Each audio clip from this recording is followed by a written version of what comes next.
The following report is from the AI Radio TV News Broadcast Network.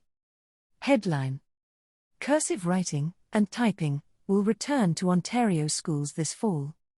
Byline by Kristin Rushoe, Queen's Park Bureau. Lead.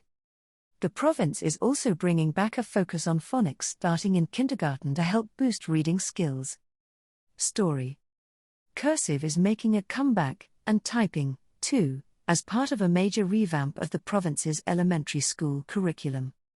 Starting this fall, Ontario students will learn how to write in longhand beginning in grade 3, after almost a generation of students didn't have to, much to the consternation of parents who felt their children should at least know how to sign their names. The province is also bringing back a focus on phonics starting in kindergarten to help boost reading skills. Students will begin typing lessons in grade 4.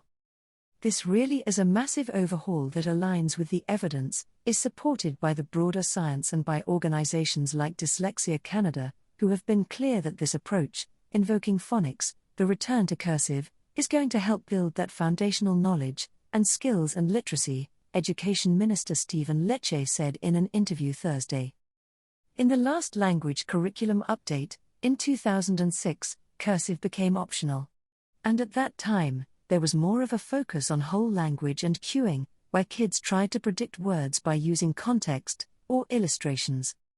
But in a recent report, the Ontario Human Rights Commission warned the system does not serve students with reading disabilities, and urged a refocus on evidence-based methods like structured literacy, including phonics, which the province is now adopting. The report also called for regular screening of students to identify struggles early on, which the government will introduce twice yearly in senior kindergarten to grade 2. The results will appear on kids' report cards. Why do kids need to know cursive? Cursive, Lecce said, is a huge concern among many parents who really believe that having the capability to handwrite does contribute to a young person's ability to articulate, and ultimately, it really activates what they call the reading circuit. It strengthens the link to letter recognition, reading and comprehension, and that fluency in communications will be critical as a life skill, he said.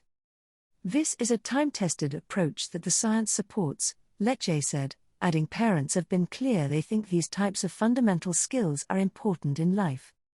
But NDP education critic Chandra Pasma said on social media that with the focus on cursive, it seems like Lecce is confused as to the real, pressing issues in Ontario schools. The province is also hiring about 700 literacy experts to support schools, though Pasma has said that's not enough, especially as kids try to make up significant COVID-related learning losses.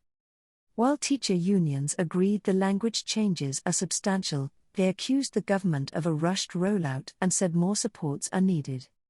Karen Brown, president of the Elementary Teachers Federation of Ontario, called it absurd to expect educators to be ready and urged a 2-year implementation period.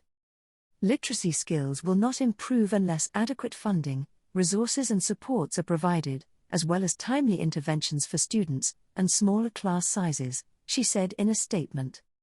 Our members are dedicated professionals who welcome change when that change leads to better learning outcomes for students.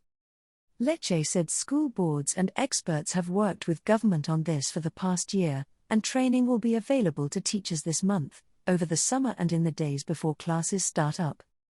I have absolute confidence that our educators will embrace this curriculum, given that the government has communicated our clear intent to make the change, and we've been working with the sector in good faith for the last year, he said, adding we cannot continue to defend status quo. Who else uses cursive? Across the province, standardized test scores have stalled, with anywhere from 1/4 to 1/3 of grade 3 students failing to meet literacy standards, roughly equivalent to a B grade. Annie Kidder, of research and advocacy group People for Education, said curriculum in Ontario is written by experts, though there is always political influence, which she felt may be behind the return of cursive. It seems clear that everything we have read about reading in particular, that the balanced approach is the most important, with a balance between phonics and thinking about comprehension and knowledge which the new curriculum has, she said.